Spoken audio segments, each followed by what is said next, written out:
আমাদেরকে বিপদগামী করার জন্য, পথভ্রষ্ট করার জন্য, জাহান্নামী বানাবার জন্য এই শয়তান এমন ভাবে কাজ করে।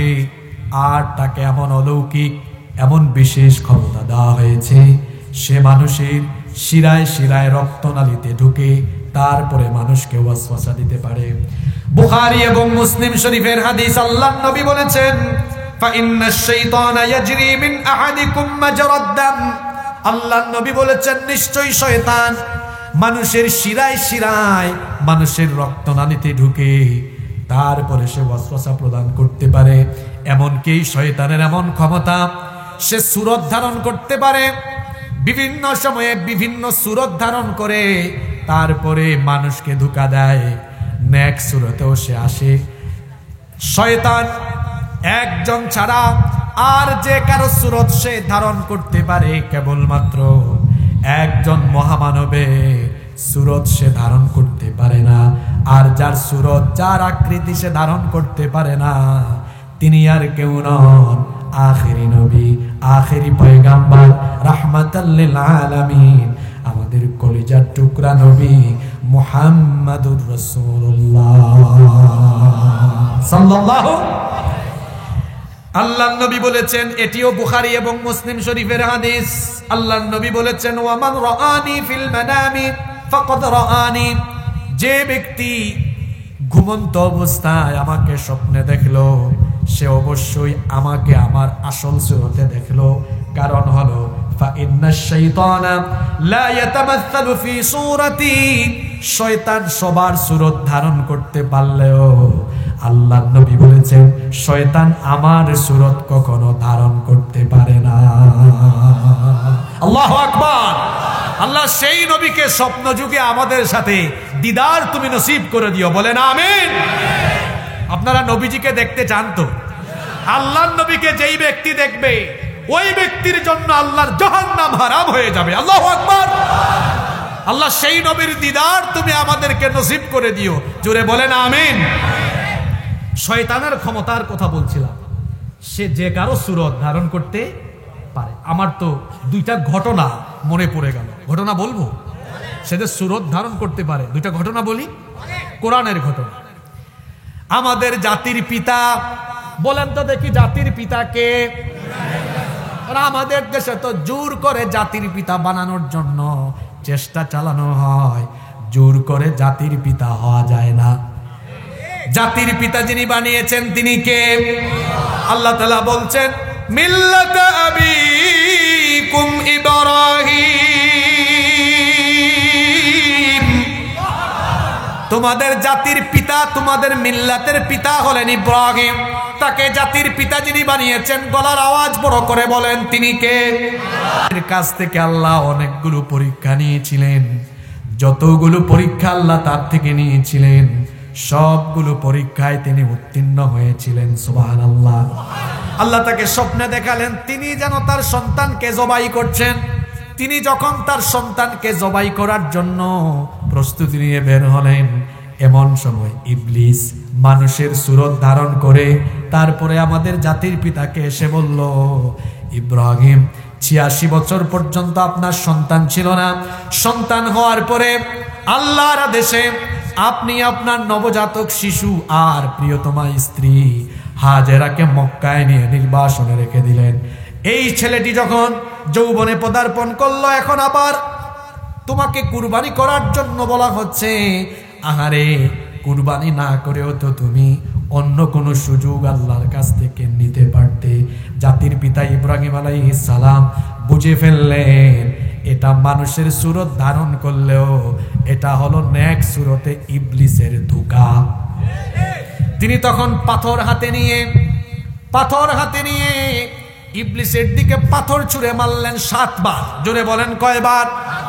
দ্বিতীয়বার ইবলিস আবার তাকে ধোঁকা দিল, দ্বিতীয়বার আবার পাথর মারলেন, আবার তৃতীয়বার তাকে ধোঁকা দিল, তৃতীয়বার তিনি আবার পাথর মারলেন।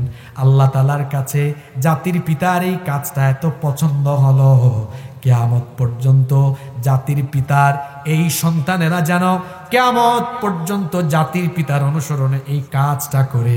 এজন্য যারা হজে যায়, হজে যাওয়ার পরে জামরার মধ্যেও তারা 3 দিন 3 বার গিয়ে শয়তানকে পাথর নিক্ষেপ করে। সুবহানাল্লাহ পড়বেন না আপনারা? তাহলে শয়তান যে সূরত ধারণ করে ধোঁকা দেয়, এটা কোরআনে আছে না নাই? আবার ওইদিকে ইব্রাহিম নবীর স্ত্রীকেও দিয়ে ধোঁকা দিয়েছে। জাতির পিতার স্ত্রীকে গিয়ে কি বলল? শোনো, তোমার হাজবেন্ড, তোমার স্বামী এত বছর তোমাদের সাথে দেখা করতে আসলো না, আজকে এসেই তোমার ছেলেকে নিয়ে কুরবানি করতে যাচ্ছে। হাজেরা বললেন, বাপ কি কখনো সন্তানকে কুরবানি করতে পারে? এখন ইবলিস তখন বলল, হায় রে হায়, কেমনে যে বুঝায়। তখন সে বলল, তোমার স্বামী তোমার আল্লাহর আদেশে তোমার ছেলেকে কুরবানি করতে যাচ্ছে। হাজেরা বুঝতে পারলেন এটা তো শয়তান, নইলে তুই কেন বললি তোমার আল্লাহ তোর আল্লাহ না? তিনি তখন শয়তানকে তাড়িয়ে দিলেন। আজকের মাহফিলে কি মা বোনেরা এসেছেন? হ্যাঁ, আমার মা বোনদেরকে বলবো, ইসলামে আপনাদের অবদান অনেক বেশি। সর্বপ্রথম ইসলাম কবুল করেছে কারা? আপনারা নাকি? কে? একজন মহিলা, নাম কি? খাদিজা রাদিয়াল্লাহু আনহা সর্বপ্রথম ইসলামের জন্য জীবন দিয়েছেন। পুরুষ না মহিলা? যুগে যুগে আল্লাহর দ্বীনের জন্য নারীরা অনেক অবদান রেখেছেন। আমার মা বোনদেরকে বলছি, হাজেরা আলাইহিস সালামের মতো আপনাদেরকে হতে হবে। তার সন্তানকে আল্লাহর দ্বীনের পথে কুরবানি করতে গিয়ে তিনি যেমন পিছপা হন নাই, আমার জয়পুরহাট বগুড়ার মাদেরকে এই সিদ্ধান্ত নিতে হবে, আমাদের সন্তানদেরকে আল্লাহর জমিনে এই বাংলাদেশে কোরআনের রাজ কায়েমের জন্য নির্ভয়ে ঘর থেকে বের করে দিয়ে আমাদের ছেলেদেরকে মেয়েদেরকে কোরআনের আন্দোলনে সম্পৃক্ত হওয়ার জন্য ময়দানে ছেড়ে দিতে হবে। হাজেরা আলাইহিস সালামের মতো হতে হবে। আল্লাহ আমার মা বোনদেরকে কবুল করেন। তাহলে শয়তান যে বিভিন্ন সূরত ধারণ করতে পারে, আপনাদেরকে বিশ্বাস হয়? জোরে বলেন, বিশ্বাস হয়? বিভিন্ন সূরতে শয়তান এসে আপনাকে ধোঁকা দিবে।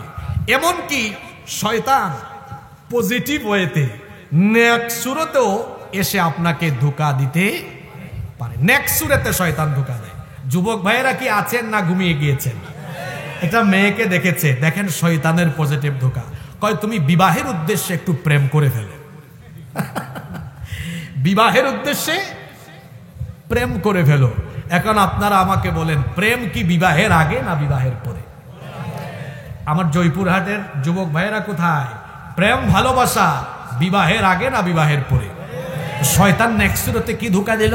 ফেসবুকে একটা মেয়ের প্রোফাইল দেখলো, আরে ভালোই তো আছে, একটু কথা বলো, নেক্সট সুরতের ধোঁকা। এরপরে বললো হালকা একটু কথা বলো। আবার অনেক মেয়েরাও বলে, চলো আমরা বিবাহের উদ্দেশ্যে একটু চ্যাট করি, একটু পরিচিত হই, একটু কথাবার্তা বলি। এটা শয়তানের কিরকম ধোঁকা? কথা বলে, নেক্সট সুরতের ধোঁকা। কিসের ধোঁকা? কথা শুনতে বলা হয় উদ্দেশ্য ভালো, কিন্তু আসলে উদ্দেশ্য ভালো না খারাপ? জোরে বলেন, উদ্দেশ্য ভালো না খারাপ? তাহলে শয়তানকে এই ক্ষমতা দেওয়া হয়েছে, সে বিভিন্ন সূরত ধারণ করে, এমনকি সে আপনার শিরার ভেতরে প্রবেশ করে আপনাকে সে ধোঁকা দিতে পারে। শয়তান আমাদের বন্ধু না দুশমন? আসতে বলবেন না, বন্ধু না দুশমন? সে আমাদেরকে বিপদগামী করে জাহান্নামী বানাবে, এটা হচ্ছে আল্লাহর সাথে তার ওয়াদা। আমাদেরকে জাহান্নামী বানাবে, এটা কার ওয়াদা? আল্লাহর ওয়াদা। কার ওয়াদা? আমাদেরকে জাহান্নামী বানাতে চায়, এই ওয়াদা করেছে কে? আবার একজন বলে আল্লাহ। আমাদেরকে জাহান্নামী বানাতে চায়, এই ওয়াদাটা কার? শয়তান। ওয়াদাটা করেছে কার সাথে? কিভাবে সে ওয়াদাটা করেছিল শুনেন। পৃথিবীর প্রথম মানুষ এবং প্রথম নবী আমাদের বাবা সাইয়্যিদিনা আদম আলাইহিস সালামকে রব্বুল আলামিন তার নিজের কুদরতি হাতে বানালেন। এরপরে ফেরেশতাদের সামনে আমাদের বাবা আদম আলাইহিস সালামকে উপস্থাপন করে আল্লাহ বললেন, ও আমার ফেরেশতারা, তোমরা আমার আদমকে সাজদা দাও। সবাই সাজদা দিয়েছিল, ইল্লা ইবলিস, একজন শুধু সাজদা দেয় নাই, তার নাম মিস্টার আল্লাহ বললেন, কিরে ইবলিস, তুই সাজদা দিলি না কেন?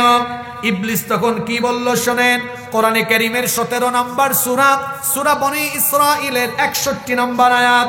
ইবলিস তখন বলেছিল, ক্বালা আসজুদু লিমান খালাকতা তিনা। সে তখন বলেছিল, আমি কি এমন কাউকে সাজদা দিব নাকি যাকে মাটি থেকে, কাদা মাটি থেকে বানানো হয়েছে? ইবলিস আরো বলেছিল, কোরআনে কারীমের 38 নম্বর সূরা, সূরা সাদের 76 নম্বর আয়াত থেকে আল্লাহ ইবলিসের কথা তুলে দিয়েছেন।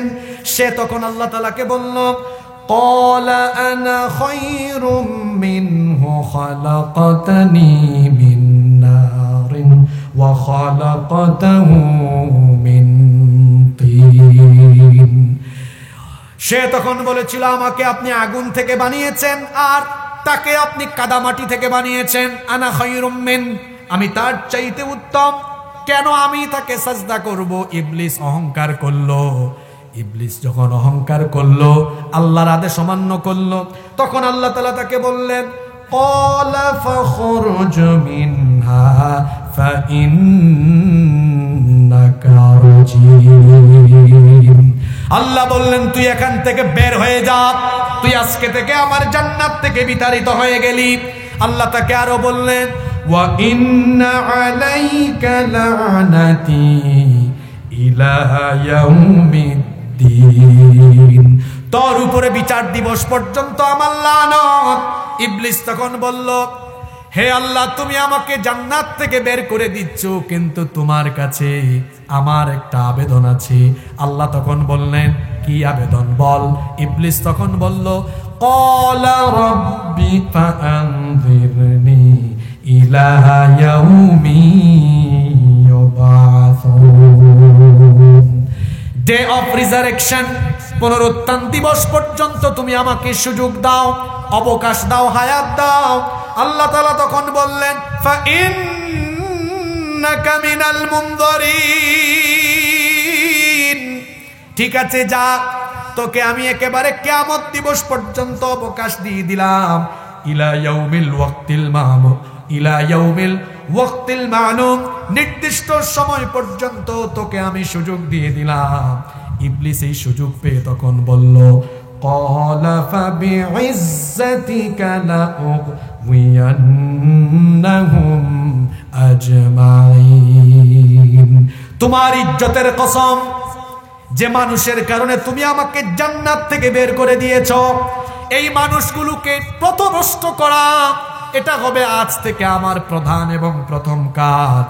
সে আরো বলেছিল, সূরা আরাফের 16 নম্বর আয়াত থেকে আল্লাহ তাআলা বলছেন, সে আল্লাহ তাআলাকে আরো বলেছিল, ক্বালা ফাবিমা আগাওয়াইতানি লাআকউদান্না লাহুম সিরাতাকাল মুস্তাকিম, যাদের কারণে তুমি আজ আমাকে জান্নাত থেকে বের করে দিয়েছো, তাদেরকে সিরাতুল মুস্তাকিমের পথে চলতে গিয়ে বাধা দেওয়া, এটা হবে আমার প্রধান কাজ।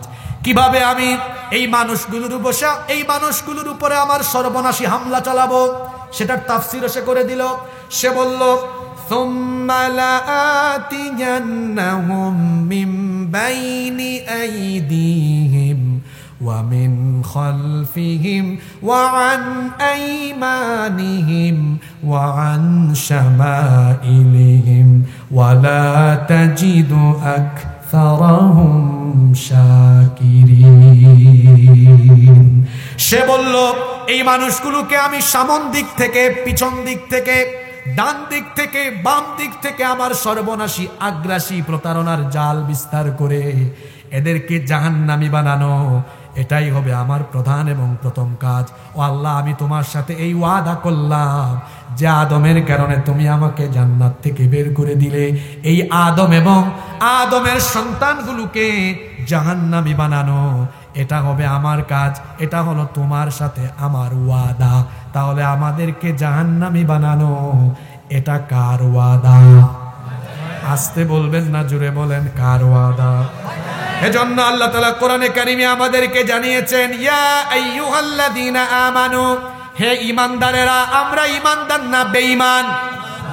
আমরা ঈমানদার এটাও সাহস করে কইতে পারলেন না। আমরা ইমানদার না বেঈমান? হে রব, আপনি সাক্ষী থাকেন, জয়পুরহাটের এই মাঠে আমরা ইমানের সাক্ষ্য দিয়েছি, আপনি আমাদেরকে ইমানদার হিসাবে কবুল করে নেন, বলেন আমিন। আল্লাহ বললেন, ইয়া আইয়ুহাল্লাযীনা আমানু, হে ইমানদারেরা, যে শয়তান তোমাদেরকে জাহান্নামে বানানোর জন্য ওয়াদা করেছে, লা তাত্তাবিউ খুতুওয়াতিশ শাইতান,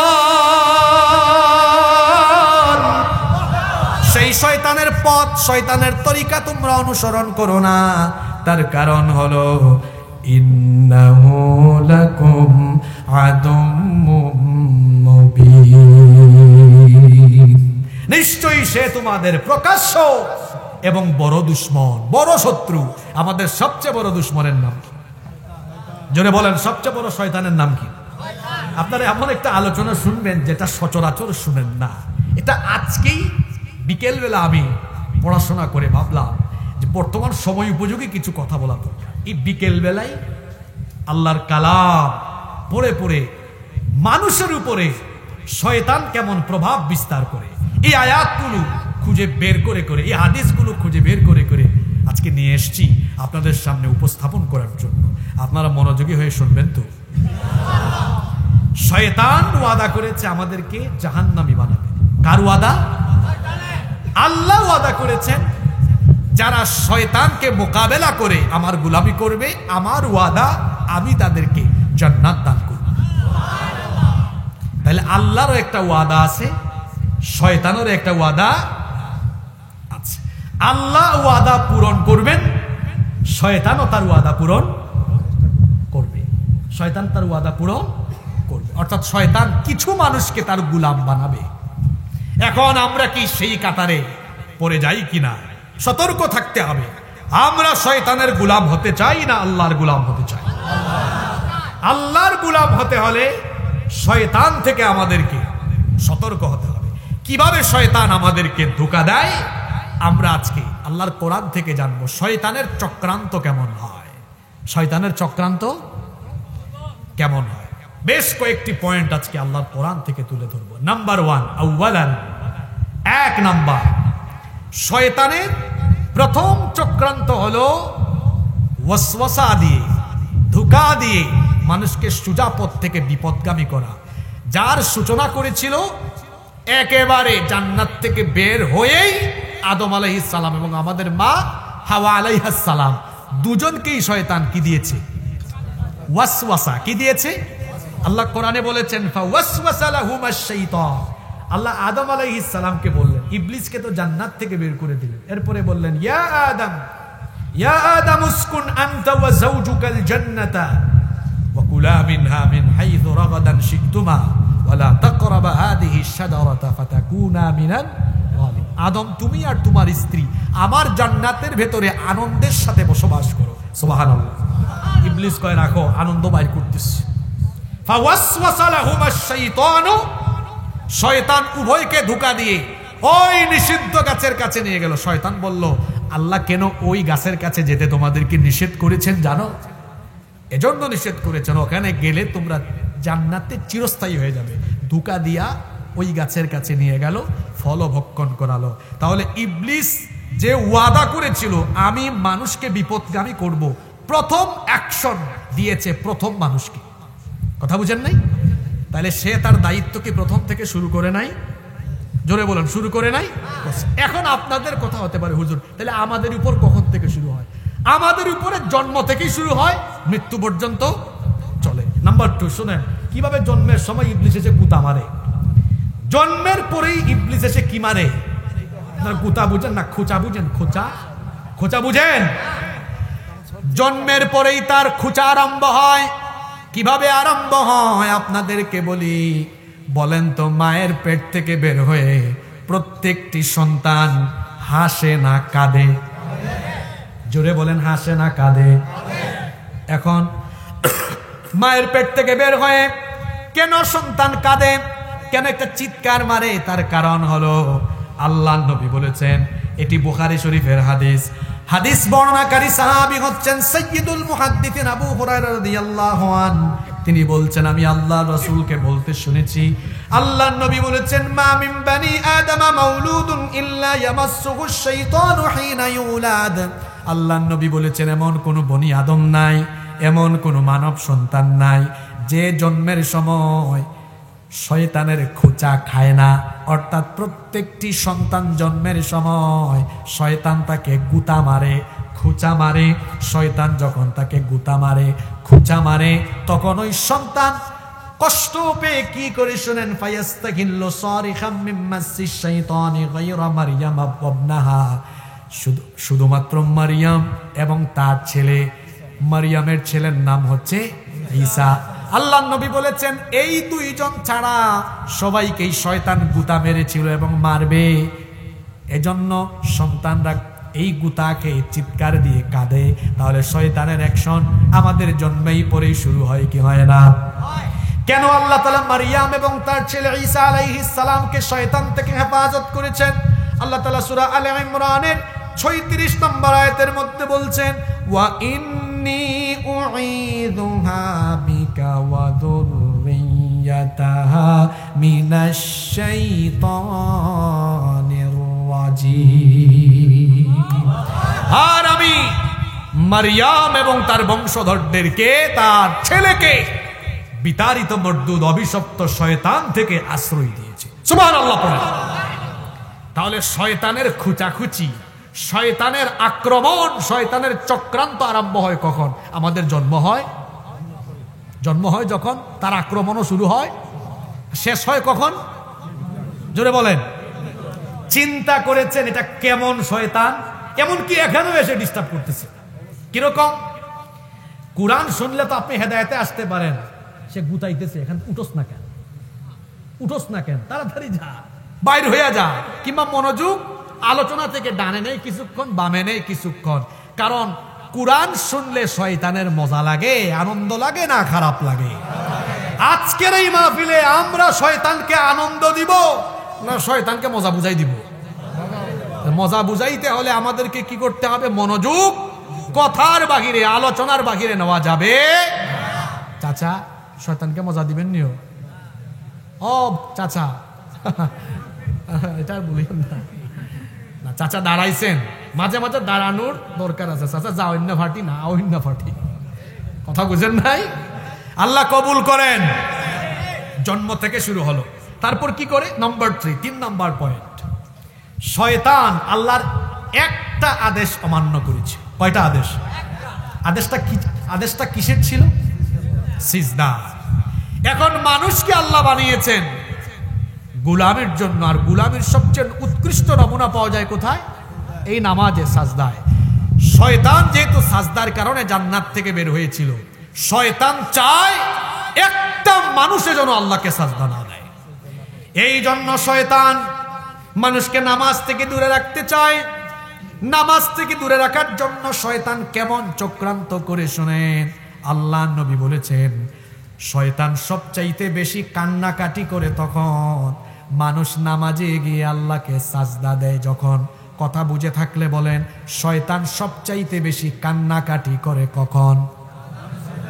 জি। আর শয়তান সবচেয়ে বেশি আনন্দিত হয় তখন মানুষ নামাজ থেকে দূরে থাকে যখন। এখন আপনারা বলেন নামাজে গেলে আল্লাহ খুশি হন, না গেলে শয়তান খুশি হয়। এখন বলেন দেখি প্রতিদিন আল্লাহ নামাজ দিয়েছেন কয়বার? 5 ওয়াক্ত নামাজে গেলে শয়তান কাঁদে কয়বার? আর 5 ওয়াক্ত নামাজে না গেলে শয়তান খুশি হয় কয়বার?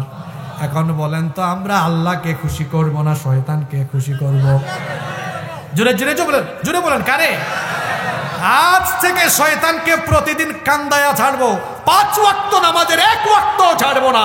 কারা কারা রাজি আছেন দুহাত তুলে আল্লাহরে দেখায় দেন। ওয়াদা ঠিক থাকবে তো? হাতগুলো নামান। আল্লাহর নবী বলেছেন ইযা ক্বারা ইবনু আদম আস-সাজদাতা ফাসাজাদা, যখন কোন বনি আদম সাজদার আয়াত তেলাওয়াত করে তারপরে যখন সে সাজদা দেয়, ইআতাযালা আশ-শাইতানু ইয়াবকি, শয়তান তখন কান্না করে করে এক পাশে চলে যায়। তারপরে আফসোস করে বলে ইয়া ওয়াইলি, আয় আফসোস, দুর্ভাগ্য আমার, উমিরা ইবনু আদম বিস-সুজুদ, আদম সন্তানকে সাজদার আদেশ দেওয়া হলো, ফাসাজাদা, অতঃপর সে সাজদা দিল, ফালাহুল জান্নাহ, এই সাজদার কারণে তার জন্য রয়েছে আল্লাহর জান্নাত। সুবহানাল্লাহ। সে আরো বলে, ওয়া উমিরতু বিসসুজুদ, আমাকেও সাজদার জন্য আদেশ দেওয়া হয়েছিল, ফাআবাইতু, আমি সেই আদেশকে অস্বীকার করেছিলাম, ফালিন্নার, এজন্য আমাকে জাহান্নামের অধিবাসী বানিয়ে দেওয়া হয়েছে। শয়তান কান্নাকাটি করে তখন, মানুষ সাজদা দেয় যখন। এই জন্য শয়তানের কাজ হলো আমাদেরকে দৈনন্দিন নামাজ থেকে দূরে রাখা। কোরআনে কারীমের 5 নম্বর সূরা সূরাতুল মাইদা এর 91 নম্বর আয়াতে আল্লাহ সেই কথা এভাবে বলছেন, শয়তান কি চায় শোনো, ইন্নামা ইউরিদুশ শাইতানু আন ইউকিআ বাইনাকুমুল আদাওয়াতা ওয়াল বাগদা ফিল খামরি ওয়াল মাইসির ওয়া ইয়াসুদ্দাকুম আন যিকরিল্লাহি ওয়া আনিস সালাহ ফাহাল আনতুম মুনতাহুন। আল্লাহ তাআলা বলছেন, নিশ্চয়ই শয়তান চায় মদ এবং জুয়াকে তার শয়তানি কর্মকাণ্ডের হাতিয়ার বানিয়ে তোমাদের মধ্যে পারস্পরিক বিদ্বেষ, শত্রুতা বাড়িয়ে দিতে, এবং সে আরো চায় ওয়াসুদ্দাকুম আন যিকরিল্লাহি ওয়া আনিস সালাহ, এবং সে চায় তোমাদেরকে আল্লাহর জিকির, আল্লাহর স্মরণ এবং নামাজ থেকে দূরে সরাতে চায়। তাহলে নামাজ থেকে দূরে সরাতে পারলে খুশি হয় কে? আমরা যেন নামাজে না যাই, একেবারে ফজরের নামাজ থেকে তার চক্রান্ত আরম্ভ হয়। কিভাবে তার চক্রান্ত আরম্ভ হয়? এই যে আমরা এখন গিয়ে ঘুমাবো, ঘুমানির টাইমেই তার চক্রান্ত আরম্ভ হয়। শুনেন বাবারা, ভাইয়েরা, কিভাবে সে একটু পরে চক্রান্ত করবে। আল্লাহর নবী বুখারীর হাদিসে বলেছেন, ইয়াকিদুশ শাইতানু আলা কাফিয়াতি রাসি আহাদিকুম ইযা হুয়া নামা সালাসা ওয়াকাদ। আল্লাহর নবী বলেছেন, যখন কোনো ব্যক্তি বিছানায় ঘুমায়, শয়তান তার মাথার পিছন দিক দিয়ে অর্থাৎ ঘাড়ের মধ্যে 3টা গিরা লাগায়। জোরে বলেন, কয়টা গিরা? 3টা গিরা লাগায়। ইয়াদরিবু কুল্লা উকদাহ, প্রত্যেকটা গিরার মধ্যে শয়তান প্রহার করে গুতা মারে। এরপরে বলে, আলাইকা লাইলুন তাওয়িল ফারকুদ, রাত অনেক লম্বা, তুই আরাম করে ঘুমা। এই মন্ত্র পড়ে শয়তান আমাদের ঘাড়ের মধ্যে ফু দেয়, ঝাড়ফুঁক করে। চিন্তা করেছেন কি জাতের শয়তান? ঘাড়ের মধ্যে গিরা লাগায়া ফু দেয়, আর গিরা লাগায় মোট কয়টা? আস্তে বলবেন না, জোরে বলেন, কয়টা? ফজরের আযান শোনার পরে ফাইনিস্তাইকাযা ফাযাকারাল্লাহ, আল্লাহর কোন বান্দা যখন ঘুম থেকে উঠে মহান রবকে স্মরণ করে, ইনহাল্লাত ওকদা, শয়তানের লাগানো 1 নাম্বার গিরা তখন ছুটে যায়। এরপরে ফাইন তাওয়াদ্দা ইনহাল্লাত ওকদা, যখন বান্দা বিছানা থেকে অলসতা দূর করে ওযু করে ফেলে, তখন শয়তানের লাগানো 2 নাম্বার গিরাটাও ছুটে যায়। ফাইন সাল্লা ইনহাল্লাত ওকদা, এরপরে যখন বান্দা ওযু করে নামাজে দণ্ডায়মান হয়ে যায়, শয়তানের লাগানো 3 নাম্বার গিরাটাও ছুটে যায়। সুবহানাল্লাহ পড়বেন না?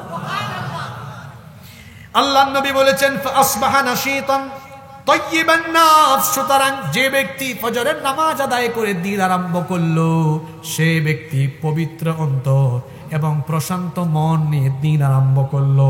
ওয়া ইল্লা আসবাহা খাবিথান নাফসি কাসলান, আর যে ব্যক্তি শয়তানের গোলাম হয়ে শয়তানকে খুশি করে ফজরে ঘুমিয়ে থেকে ফজরের নামাজটা কাজা করলো, অপবিত্র অন্তর এবং অলস মনে দিন আরম্ভ করলো। যারা ফজরের নামাজ ছেড়ে দেয়, আল্লাহর নবী বলেছেন এদের অন্তর অপবিত্র। আর যারা ফজর আদায় করে দিন আরম্ভ করে, আল্লাহর নবী বলেছেন এরা পবিত্র অন্তরের মানুষ। সুবহানাল্লাহ। ফজরের নামাজ ছাড়বেন? এত আস্তে বললেন, ছাড়বেন? অন্য আরেকটা হাদিস, আল্লাহর নবী বলেছেন যে ব্যক্তি ফজরের নামাজ কাজা করলো, ওই ব্যক্তির কাছ থেকে আল্লাহর জিম্মাদারি উঠে গেল। আদায় করলো, ওই ব্যক্তির উপরে আল্লাহর জিম্মাদারি বহাল থাকলো। সকল প্রকার অনিষ্টতা থেকে ওই ব্যক্তির হেফাজতকারী যিনি হয়ে যাবেন, গলার আওয়াজ বড় করে বলেন, তিনি কি? সে আল্লাহর হেফাজত, নিরাপত্তা পেতে হলে ফজরের নামাজে মসজিদকে ভরপুর করে দিতে হবে। পারবো পারবো তো ইনশাআল্লাহ। তাহলে শয়তান খুঁচা মারতেছে কেমনে, চক্রান্ত করতেছে কেমনে দেখেন। 1 নাম্বার বলেছিলাম সে সারাক্ষণ ওয়াসওয়াসা দেয়, শুরু করেছে আদম থেকে। 2 নাম্বার জন্মের পরেই মারে। 3 নাম্বার নামাজের বেলায়ও তার চক্রান্ত। এখন শুনেন 4 নাম্বার পয়েন্ট, যখন খুঁচা দিয়া চক্রান্ত করে আটকাইতে পারে না, নামাজে যাচ্ছে, তখন সে 4 নাম্বারে যে চক্রান্ত করে জামাত থেকে আপনাকে দূরে রাখতে চায়, জামাতে নামাজ আদায় থেকে দূরে রাখতে চায়। আমার একটা কিচ্ছা মনে পড়ে গেল, এটা কোনো হাদিস না কিন্তু শিক্ষামূলক একটি ঘটনা। একবার বর্ষাকালে, শুনতেছেন তো আপনারা, একটা ঘটনা বলতেছি। একবার বর্ষাকালে ফজরের সময় খুব বৃষ্টি হচ্ছে, এক ব্যক্তি ঘুম থেকে উঠেছে, শয়তান বলতেছে ঘুমা, উঠে গেছে, কয়টা গিরা ছুটেছে, একটু আগে না বললাম কয়টা, শয়তান বলে ঘুমা, উঠে অজুতে গিয়েছে, কয় নাম্বার গিরা ছুটেছে। এরপরে নামাজের প্রস্তুতি নিচ্ছে, কয় নাম্বার গিরা ছুটে গেল। শয়তান দেখে হায় রে হায়, এটা পাক্কা মুসল্লি, অন্তত নামাজে তারে জামাত থেকে ফিরায়, কারণ একাকী নামাজ আদায়ের চাইতে জামাতে নামাজ আদায়ের সওয়াব কত গুণ বেশি। শয়তান তখন, একটু আগেই বলেছি, সে মানুষের সুরত ধরতে, হঠাৎ করে দেখা গেল এই প্রচন্ড বৃষ্টির মধ্যে দরজার মধ্যে নক করেছে, দরজা খোলা হলো। এক লোক এসে বলতেছে, ভাই বাইরে বৃষ্টি হচ্ছে, আপনি আজকে নামাজটা বাসায় পড়ে ঘুমায় যান। না না, মসজিদে যাবই। শয়তান নেক সুরতে মানুষের সুরতে আসছে, দেখলো যাবেই এই লোকটা, অন্তত পক্ষে মসজিদের দিকে গেলে তো হাদিস আছে কদমে কদমে প্রতিটা পদক্ষেপে পদক্ষেপে আল্লাহ আমলনামায় সওয়াব দান করেন। শয়তান চিন্তা করলো তার নেকিটা কমায় রাখা দরকার, আপনি আমার কাঁধের উপরে উঠেন। কিসের উপরে? আরে বাপরে বাপ, এত মায়া, কাঁধের উপর উঠবো কেন? কয় না, রাস্তায় কাদা আছে তো আপনার কষ্ট হবে। বুজুর্গ ব্যক্তি বুঝতে পারলেন এটা নেক সুরতে, জোরে বলেন। শয়তান যখন চক্রান্ত করে নামাজে আটকাতে পারে না, চতুর্থ পর্যায়ে এসে চক্রান্ত করে জামাত থেকে ফেরাবো। যখন কোন মুমিন ব্যক্তি শয়তানের এই চক্রান্ত মোকাবেলা করে জামাতে হাজির হয়ে যায়, তখন শয়তান তার পরবর্তী পদক্ষেপ নেয় ওই ব্যক্তির নামাজে যেন খুশু না আসে, সে আপ্রাণ চেষ্টা করে। নামাজের প্রাণ হলো খুশু। ফেয়ারলেস সালাত হ্যাজ নো ভ্যালু। খুশুবিহীন নামাজের কোনো দাম নাই, কোনো মূল্য আল্লাহর কাছে। শয়তান তখন নামাজের ভেতরে ব্যবসার চিন্তা মাথায় ঢুকায়, পেঁয়াজের চিন্তা, আলুর চিন্তা মাথায় ঢুকায়, ফসলের চিন্তা মাথায় ঢুকায়। মাঝে মাঝে নামাজে দাঁড়ালে বিভিন্ন চিন্তা মাথায় আসে না? একবার এক ইমাম সাহেব এশার নামাজ বাজারের মসজিদে আদায় করে সালাম ফেরাইয়া মুসল্লিদেরকে বললেন, সম্মানিত মুসল্লিরা আমার, আজকের নামাজ আমি 4 রাকাত আদায় করলাম না 3 রাকাত আদায় করলাম, মুশকিলে পড়ে গেলাম, বুঝতেছি না কিছু। কেউ কোনো কথা বলে না। হঠাৎ এক ব্যবসায়ী দাঁড়িয়ে বলে, হুজুর আমি 100% কনফার্ম আজকে আপনি এশার নামাজ 3 রাকাত আদায় করেছেন। তখন ইমাম সাহেব বললেন, ভাই এত কনফার্ম হয়েছেন কিভাবে? কয় হব না, বাজারে আমার 4টা দোকান, প্রতি রাকাতে আমি প্রতিদিন এক একটা দোকানের হিসাব করি, প্রত্যেক দিন 4টা দোকানের হিসাব করি, আমার অসুবিধা হয় না। আজকে 3টার হিসাব শেষ করেছি, 1টার হিসাব করতে পারি নাই, আমার একটা দোকানের হিসাব বাকি আছে, তার মানে নামাজও আরো 1 রাকাত বাকি আছে। এই লোকটাকে নামাজের ভেতরে আক্রমণ করেছে কে? জোরে বলেন। মুখস্থ ওয়াজ চলে, বাস্তব ভিত্তিক চলতেছে, বুঝতেছেন তো আপনারা? যখন সে নামাজে আটকাইতে পারে না, জামাত থেকেও আটকাইতে পারে না, এসে কি করে? খুশু দে, মানে খুশুয়ের মধ্যেও ডিস্টার্ব করে। একজন সাহাবীর ঘটনা আমার মনে পড়ল, মুসলিম শরীফের হাদিস। এই হাদিসের বর্ণনাকারী সাহাবী হচ্ছেন উসমান ইবনে আবিল আস রাদিয়াল্লাহু আনহু। তিনি বলছেন, আমি একবার নবীজির কাছে গেলাম, গিয়ে বললাম, ইয়া রাসূলুল্লাহ, আমরা বলি সাল্লাল্লাহু আলাইহি ওয়াসাল্লাম, ইন্নাশ শাইতানা قد حال بيني وبين صلاتي وقراءتي يلبسها علي। শয়তান আমার নামাজ এবং আমার নামাজের কিরাতের মধ্যে অন্তরায় সৃষ্টি করে, যার কারণে নামাজের তালগুল পেকে যায়। এখন আমি কি করব? আল্লাহর নবী বললেন, যাকা শাইতানু ইউকালু লাহু খিনজাব, এটা হলো শয়তান, এটাকে খিনজাব বলা হয়। আল্লাহর নবী বললেন ফাইদা আহসাসতাহু ফাতাআউযাদ বিল্লাহি মিনহু ওয়াতফিল আলা ইয়াসারিকা সালাসা।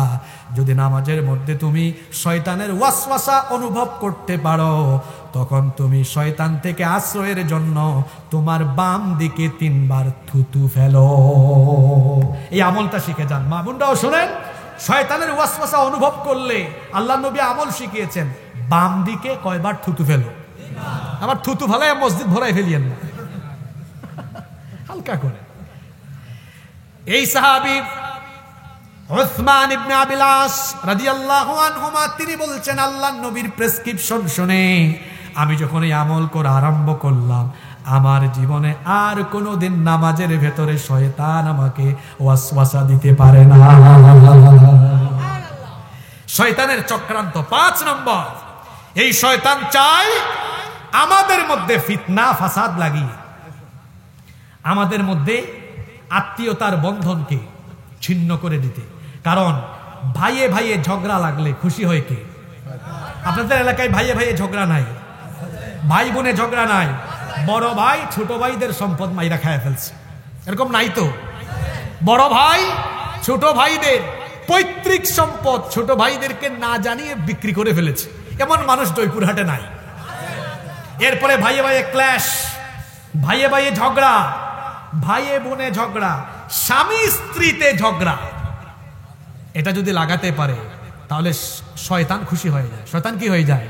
কারণ স্বামী স্ত্রী পরিবারে বা সমাজে মানুষে মানুষে বন্ধন থাকলে, হ্যাঁ, আল হুব্বু ফিল্লাহ, আল্লাহর জন্য পারস্পরিক ভালোবাসা থাকলে খুশি হন কে? আল্লাহ। আর যখন ভালোবাসা উঠে গিয়ে মানুষের মধ্যে গন্ডগোল লাগে, বিবাদ লাগে, তখন খুশি হয় কে? শয়তানের একটা বাহিনী আছে। শয়তানের একটা কি আছে? শয়তান তার বাহিনীকে কি করে শোনেন। এই হাদিসটা মুসলিম শরীফের মধ্যে এসেছে। আন জাবির রাদিয়াল্লাহু আনহু قال قال رسول الله, সবাই আমার সাথে পড়েন সাল্লাল্লাহু আলাইহি ওয়াসাল্লাম। হযরত জাবির রাদিয়াল্লাহু আনহু হাদিসের বর্ণনাকারী সাহাবী, তিনি বলছেন আল্লাহর রাসূল বলেছেন, ইন্না ইবলিস ইয়াদাউ আরশাহু আলাল মা, নিশ্চয়ই ইবলিস পানির উপরে তার সিংহাসন, নিশ্চয়ই ইবলিস পানির উপরে তার সিংহাসনকে স্থাপন করেছে। সুম্মা ইয়াবাসু সারায়াহু, এরপরে সে তার দলবলকে মানুষের মধ্যে ধোঁকা দানের উদ্দেশ্যে প্রেরণ করে, ফাআদনাহুম মিনহু মানজিলাতান আযামুহুম ফিতনা, এরপরে ইবলিস তার দলদের মধ্যে তাকেই সম্মান দেয় বেশি। মানুষের মধ্যে তার দলবলের যে ব্যক্তিটা সবচাইতে ফিতনা লাগাতে পারে সবচাইতে বেশি। ইবলিস মাঝে মাঝে মিটিং করে তার দলবলকে ডাক দেয়। দলবলের মিটিং যখন আরম্ভ হয়, ইয়াজিউ আহাদুকুম ফায়াকুলু, ইবলিস বলে তুমি কি করেছো? তখন তার সৈন্যবাহিনী বলে ফাআলতু কাযা ওয়া কাযা, আমি এটা করেছি, আমি ওটা করেছি। একজন বলে আমি অমুককে নামাজ থেকে ফিরিয়েছি, আর একজন বলে আমি অমুককে প্রতারণা করে সুদের সাথে সম্পৃক্ত করেছি, আর একজন কয় আমি অমুককে কোরআনের মাহফিল থেকে দূরে সরিয়েছি। এভাবে এক একজন এক এক রকমের জবাবদিহি করে। ইবলিস শুনে বলে মা সানাতা শাইআ, তুমি কিচ্ছু করো নাই। চিন্তা করেন তো, কোনো ক্রেডিট দেয়? এরপরে যখন কেউ এসে বলে মা তারাকতুহু হাত্তা ফাররাকতু বাইনাহু ওয়া বাইনা ইমরাআতিহি, যখন ইবলিসের কোনো বাহিনী, কোনো লোক, কোনো দল এসে বলে আমি একজন লোককে ছেড়ে দেই নাই ততক্ষণ, স্বামীর সাথে স্ত্রীর মধ্যে ভেজাল লাগাই নাই যতক্ষণ, ইবলিস তখন খুশি হয়ে যায়। খুশায়ুদনিহি মিনহু ওয়া ইয়াকুলু নি'মা আনতা, সবচাইতে উত্তম কাজ তুমি করেছো, আসো আসো আমার সাথে আলিঙ্গন করো। তাহলে বোঝা গেল স্বামী স্ত্রীর মধ্যে বিবাদ লাগাতে পারলে খুশি হয় কে? খবরদার, স্ত্রীর সাথে মন কালাকালি করবেন না, স্ত্রীকে গালিগালাজ করবেন না, ধমক দিবেন না। যদি স্ত্রীর সাথে খারাপ আচরণের মানসিকতা চলে আসে, মনে করবেন এই ওয়াসওয়াসা আপনাকে দিয়েছে কে? ক্লান্ত হয়ে গেলেন নাকি? কিচ্ছা শুনবেন নাকি? না কুরআন হাদিস শুনবেন? কষ্ট হচ্ছে আপনাদের? আমরা আর কয়েক মিনিট থাকতে পারবো না ইনশাআল্লাহ। এজন্য স্ত্রীর সাথে খারাপ আচরণ করবেন না। মা বোনদেরকে বলবো আপনারাও স্বামীর সাথে খারাপ আচরণ করবেন না, কারণ স্বামী স্ত্রী সম্পর্কের মধ্যে বিভেদ লাগিয়ে দিতে পারলে সবচাইতে যে খুশি হয়ে যায় সে কে? সবচাইতে খুশি হয়ে যায় কে? শয়তানের চক্রান্ত। নাম্বার 6, 6 নাম্বার, শয়তান কখনোই মুমিনদেরকে ঐক্যবদ্ধ থাকতে দেয় না, বিচ্ছিন্ন রাখার জন্য আপ্রাণ প্রচেষ্টা করে। কারণ মুসলমানরা ঐক্যবদ্ধ হয়ে গেলে ইসলামের শক্তি বাড়বে না কমবে? এই বাংলাদেশে আলেম ওলামারা যদি এক টেবিলে আসে, সকল ইসলামপন্থীরা যদি ঐক্যবদ্ধ হয়ে যায়, বামরাম, নাস্তিক, মুরতাদ আর ইসলাম বিরোধীরা এই বাংলাদেশে ইসলাম বিরোধী কোনো কাজ করার সাহস পাবে? আপনারা আলেম ওলামাদেরকে এক টেবিলে দেখতে চান কি চান না? ৭১ সালের পর থেকে স্বাধীনতা পরবর্তী ৫৪ বছরে আমরা বহু দলের শাসন বাংলাদেশে দেখেছি। প্রত্যেকেই বাংলাদেশের মানুষের ভাগ্যের উন্নয়নের প্রতিশ্রুতি দিয়ে ক্ষমতায় এসে তারা মানুষের ভাগ্যের উন্নয়নের পরিবর্তে নিজেদের ভাগ্যের উন্নয়ন করেছে। আমরা সবকিছু দেখেছি। এজন্য আমি বলি, সবকিছু দেখা শেষ, বাকি আছে আল কোরআনের বাংলাদেশ। এই বাংলাদেশ থেকে বৈষম্য দূর করতে হলে, এই বাংলাদেশকে সত্যিকারের সংস্কার করে একটি আদর্শ কল্যাণমুখী রাষ্ট্রে পরিণত করতে হলে আলেম উলামা এবং ইসলাম প্রিয় ব্যক্তিদের তত্ত্বাবধানে দেশ পরিচালনার দায়িত্ব দেওয়া ছাড়া এর আর কোনো বিকল্প নাই। এজন্য আগামীর বাংলাদেশে আমরা আলেম উলামাদেরকে, ইসলাম প্রিয় ব্যক্তিদেরকে আমরা আগামীর বাংলাদেশ পরিচালনায় দেখতে চাই। সবাই চান তো? কারা কারা চান না দেখি হাত তোলেন তো। মাশাআল্লাহ, জয়পুরহাটের মানুষ তাজা। এখানে তো আলু মনে হয় বেশি হয়। হ্যাঁ, মাশাআল্লাহ, আলু খাওয়ার পরে তো সবার কনসেন্ট্রেশন ভালো আছে, আলহামদুলিল্লাহ। পড়েন, সবার চেহারা সুরত কত সুন্দর।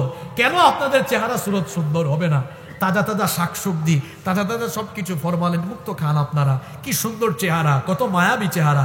আল্লাহ তাআলা এই চেহারার মধ্যে আরো নূর দান করে দেন। কষ্ট হচ্ছে না তো আপনাদের?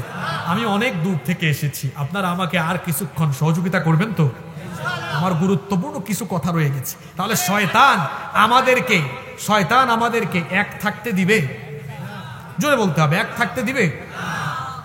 আল্লাহ নবীর মাধ্যমে আল্লাহ যখন মক্কা মদিনা গোটা আরব থেকে শয়তানের দাসত্ব আর পৌত্তলিকতা আল্লাহ নবী যখন দূর করলেন, আল্লাহ নবী তখন বললেন, ইন্নাশ শাইতানা কাদ আইস, নিশ্চয়ই শয়তান হতাশ হয়ে গিয়েছে, নিরাশ হয়ে গিয়েছে। কারণ আইয়াবুদাহুল মুসাল্লুনা ফি জাজিরাতুল আরব, জাজিরাতুল আরবের মধ্যে শয়তান আর তার গোলামি কাউকে করাতে পারবে না। এই জন্য শয়তান নিরাশ। তবে শয়তান একটা জায়গায় হতাশ হয় নাই, বড় আশায় আছে। সেটা হলো ওয়ালাকিন ফিত তাহরিশি বাইনাকুম, তোমাদের মধ্যে বিচ্ছিন্নতা এবং অনৈক্য ঘটাবার ব্যাপারে শয়তান এখনো হতাশ নয়। তোমাদের মধ্যে বিচ্ছিন্নতা তৈরি করতে শয়তানের আশা আছে না নাই? তাহলে বলেন, আমরা গ্রামে গঞ্জে তৃণমূল পর্যায়ে ছোটখাটো জিনিস নিয়ে নিজেদের মধ্যে ঝগড়া করে আমরা আলাদা হয়ে যাব? কথা বলছেন না কেন? একটা লাঠি যদি কারো হাতে দেওয়া হয়, এটা ভাঙা সহজ না কঠিন? কথা বুঝতেছেন না বাবারা? সহজ না? 100টা লাঠি যদি কারো হাতে দেওয়া হয়, এটা ভাঙা সহজ? কুতাকুতি পারবে? কি বুঝলেন? আমরা যখন দলছুট হয়ে যাব, এক দল আরেক দল, বিভিন্ন দলে যখন বিভক্ত হয়ে যাব, ইসলাম বিরোধীরা যারে যখন ধরবে মেরুদণ্ড ভেঙে দিবে। গত 15 বছর তাই হয়েছে গো। আপনি বুঝেন নাই? যখন কোরআনের পাখিকে গ্রেফতার করা হয়েছে, যদি এদেশের কওমি, আলিয়া, হেফাজত, চরমুনাই, জামাত, খেলাফত, জমিয়ত সবাই তখন তীব্র প্রতিবাদ জানাতেন, তাহলে পরবর্তী পর্যায়ে আল্লামা মামুনুল হক, মুফতি আমির হামজা, শেখ হারুন ইসহার সহ যত আলেমদের উপরে এই জালেমরা নির্যাতন করেছে, কারো হাতে হাত তোরা পড়ানোর সাহসও তারা পেত না। কথা বুঝতে পেরেছেন? অতীত থেকে শিক্ষা নেন, খুচাখুচি করবেন না। কওমি হয়ে আলিয়ার সাথে, আলিয়া হয়ে কওমির সাথে বৈষম্য করবেন না।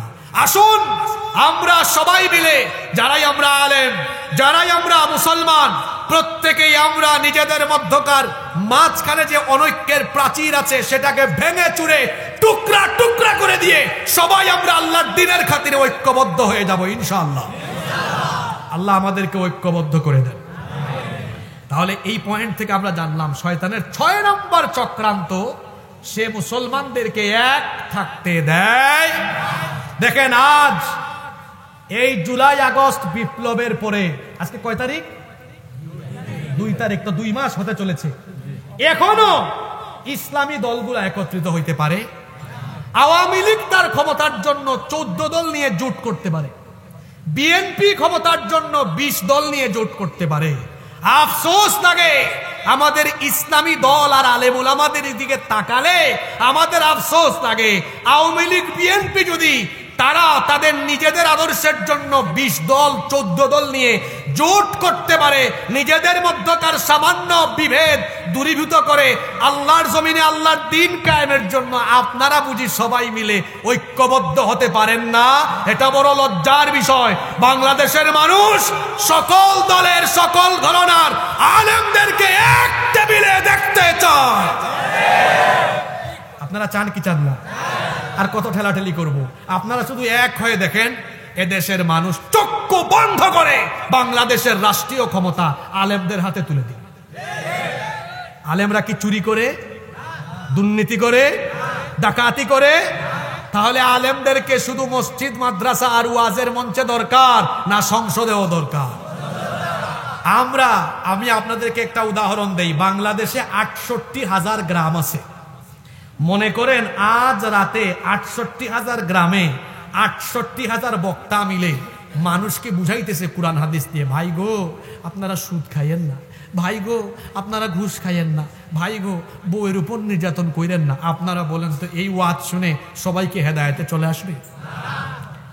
ওই জায়গা পার্লামেন্ট, সেক্রেটারিয়েট, সেখানে 68,000 আলেম না, অন্তত 160টা আসনের 160 জন আলেমকে ঢুকিয়ে দিতে পারলে পার্লামেন্ট, সেক্রেটারিয়েট আর বঙ্গভবন থেকে অন্যায়, অনাচার, পাপাচার বন্ধের আদেশ যখন আসবে, ওয়াজ দিয়ে যেটা হয় না, আইন পাস করে সেটা সম্ভব হবে। তাহলে কি বুঝলেন? কোরআন সুন্নাহর বিধান মসজিদ মাদ্রাসা খানকা দরবার আর ওয়াজ মাহফিলের মঞ্চে নয়, বরং কোরআনের বিধানকে পার্লামেন্ট, সেক্রেটারিয়েট এবং বঙ্গভবনে নিয়ে যাওয়ার জন্য আমাদেরকে কাজ করতে হবে। একমত না দ্বিমত? বড় আস্তে বললেন, একমত না দ্বিমত? তাহলে এইটা যেন না যায়, এজন্য ঐক্যবদ্ধ যেন আমরা না হই। চক্রান্ত করে, দুশ্মনী করে, মাঝখান দিয়া খুচাখুচি করে, যে তার নাম হলো, জোরে বলেন, শয়তানের 7 নম্বর চক্রান্ত। এখন খুব মজার পয়েন্ট আসছে। আপনারা কি ক্লান্ত হয়ে গিয়েছেন? আমাদের ওই নৌ মুসলিম ভাইকে এনে পাশে বসান। একজন ভাই মুসলমান হয়েছে, আমরা তার পরিচয় একটু পরে জানবো ইনশাআল্লাহ। এই আমি আর 15-20 মিনিট কথা বলবো, আপনারা কষ্ট পাবেন না তো? নাম্বার 7, 7 নম্বর শয়তানের চক্রান্ত। এটা বড় চমৎকার পয়েন্ট। শয়তান সে গোপনে গোপনে, খোলস পাল্টিয়ে পাল্টিয়ে এমন ভাবে ধোঁকা দেয়, বড় সেন্সিটিভ বিষয়। সে সুন্দর জিনিসকে অসুন্দর হিসাবে উপস্থাপন করে আর অসুন্দরকে সুন্দর হিসাবে উপস্থাপন করে। আপনারা কথা শুনতেছেন? খুব গুরুত্বপূর্ণ পয়েন্ট। আজ আমার সমাজে পরকীয়া কম না বেশি? জয়পুরহাটে নাই তো? বগুড়ায় নাই? হ্যাঁ, পরকীয়া আছে তো। এই যে দেখেন, শয়তান সুন্দরকে অসুন্দর, অসুন্দরকে কি বানায়? সুন্দর বানায়। বলবেন হুজুর এটা কেমনে, বুঝি নাই। তার বউকে তার চোখে অসুন্দর লাগে, কিন্তু পাশের বাড়ির ভাবিকে তার চোখে সুন্দর লাগে। এই যে যেটাকে সুন্দর লাগা দরকার, শয়তান ওইটাকে ধোঁকা দিয়ে অসুন্দর লাগায়। কয় তোমারটা কি, আর তোমার পাশের ভাবিটা এটা আরো সুন্দর। এই যে সুন্দরকে অসুন্দর লাগাচ্ছে, মাঝখানে কাজটা করতেছে কে? শুধু ভাইদের কথা বলে লাভ নাই, অনেক বোনেরাও আছে স্বামীকে চোখে ভালো লাগে না, পাশের বাড়ির ভাইকে আবার খুব ভালো লাগে। শয়তানের কথা বলেন না কেন? শয়তানের চক্রান্ত, শয়তানের। আবার নিজের স্ত্রীর কণ্ঠ ভালো লাগে না, আর যদি মোবাইলে একটা ফোন আসে ভিন্ন কণ্ঠের, আরে বাপরে বাপ, দেখছো কি ভয়েস।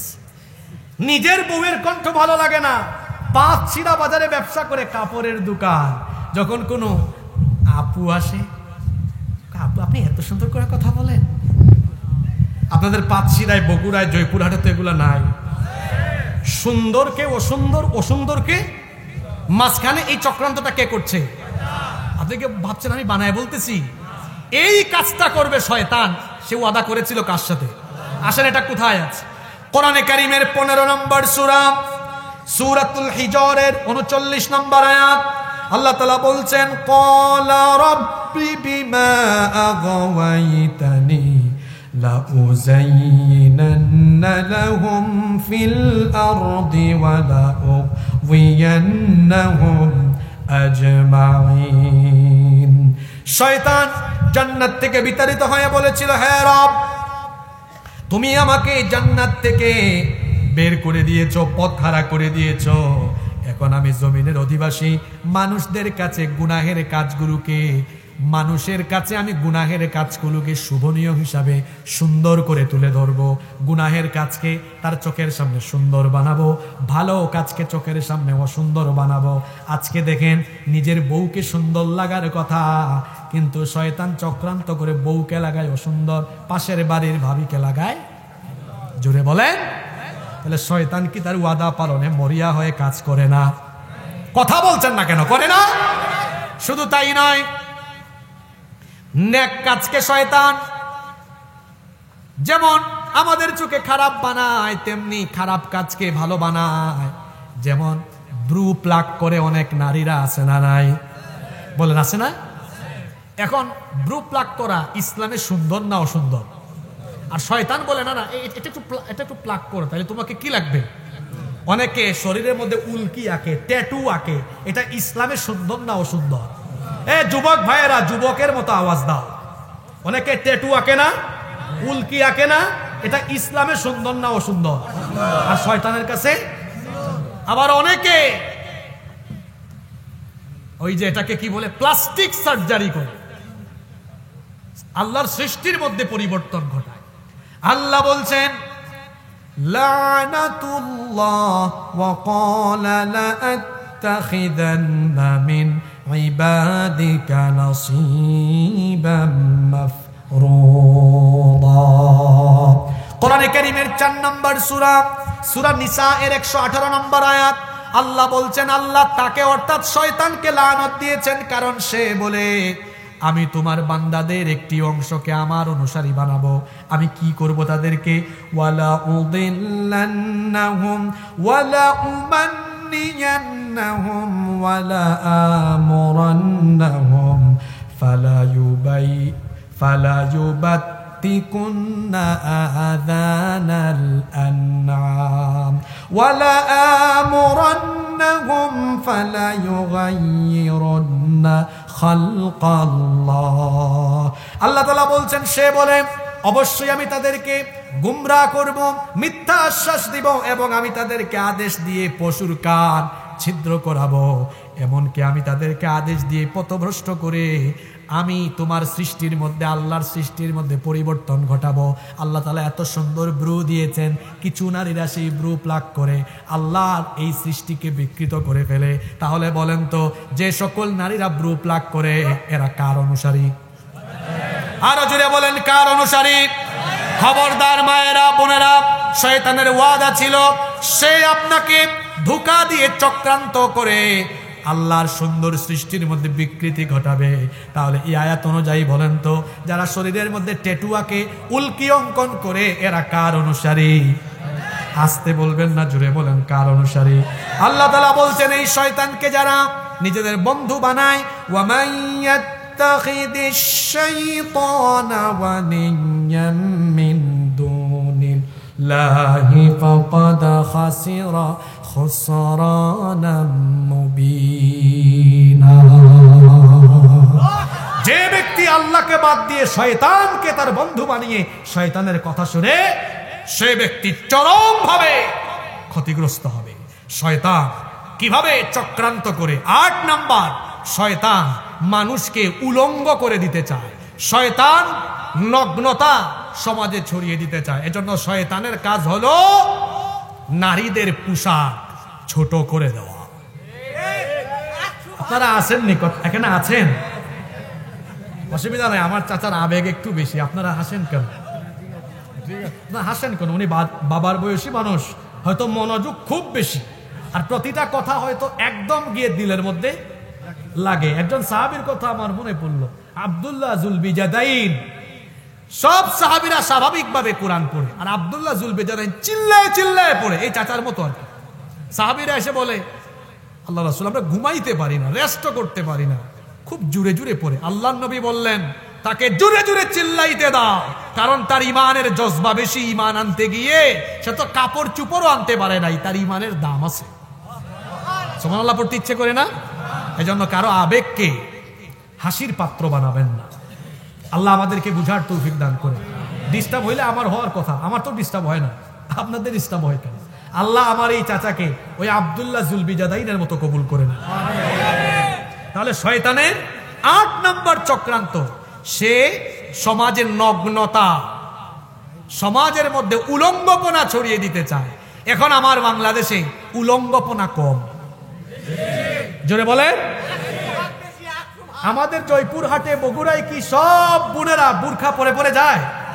আশ্চর্যের ব্যাপার হলো বিভিন্ন মাহফিলেও দেখা যায় অনেক নারীরা বেপর্দা হয়ে আসে। মাহফিলের বাজারে, আশেপাশে বাজারে বেপর্দা হয়ে আসে। যে সকল নারীরা হিজাবের পর্দার এই বিধানকে লঙ্ঘন করেছে, তারা যার গোলাম হয়ে গিয়েছে, সে কে?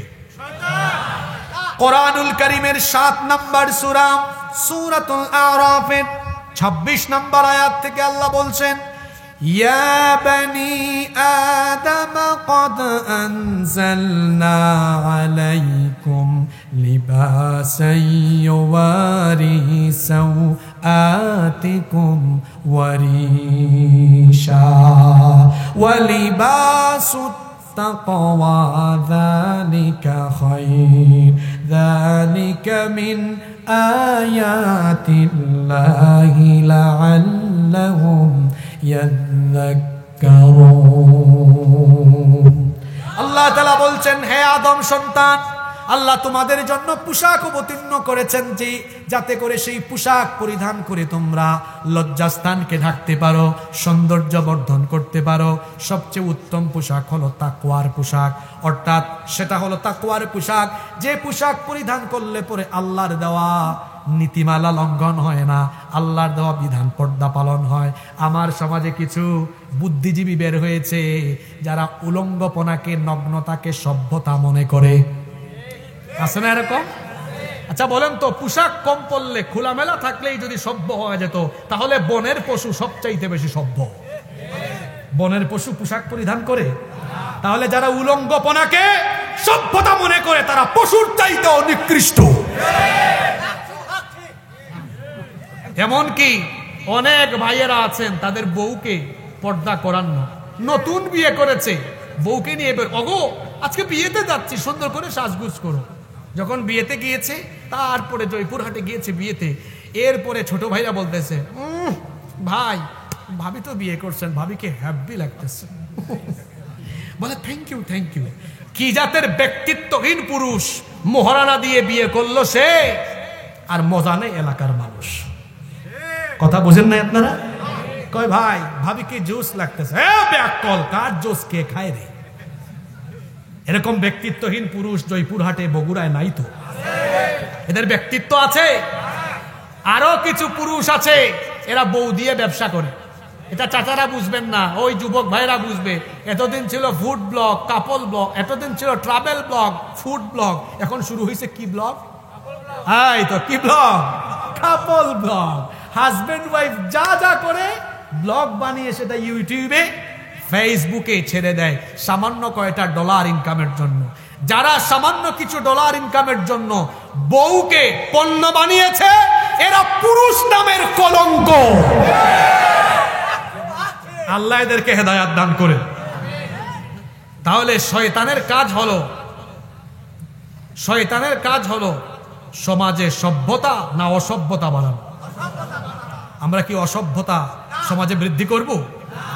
আমরা আমাদের নিজের বউকে পর্দা করাবো, মেয়েদেরকে পর্দা করাবো। পর্দার বিধান আমাদের মা বোনদের মর্যাদা কমায় নাই, বরং পর্দার বিধানের মাধ্যমে নারীদের ইজ্জত আবরুর নিরাপত্তা বেড়েছে।